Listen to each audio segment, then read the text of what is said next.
కూటమి ప్రభుత్వం అధికారంలోకి వచ్చినప్పటి నుంచి ఒక్క కొత్త పెన్షన్ కూడా ఇవ్వలేదని మండలి సాక్షిగా ఒప్పుకున్నారు మంత్రి కొండపల్లి శ్రీనివాస్. కొత్త పెన్షన్ల గురించి అధ్యయనం చేస్తున్నామని, విధి విధానాలు రూపొందించిన తర్వాత అందజేస్తామని చెప్పుకొచ్చారు.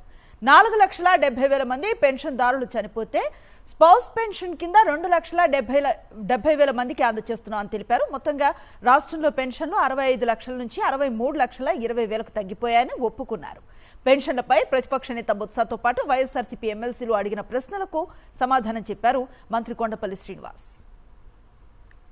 డిఫరెన్స్ వాళ్ళు అడుగుతుంది ఏంటంటే కొత్త పెన్షన్స్ ఇచ్చారా లేదని అడుగుతున్నారు అధ్యక్ష. ఈరోజు 4,70,000 మంది కాలం చేస్తే స్పౌస్ పెన్షన్ కింద సుమారు 2,70,000 మందికి ఇవ్వడం జరిగింది అధ్యక్ష.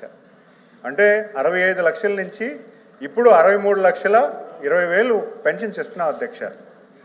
కొత్త పెన్షన్స్ గురించి అధ్యయనం చేస్తున్నామని ఆల్రెడీ నేను చెప్పాను అధ్యక్ష.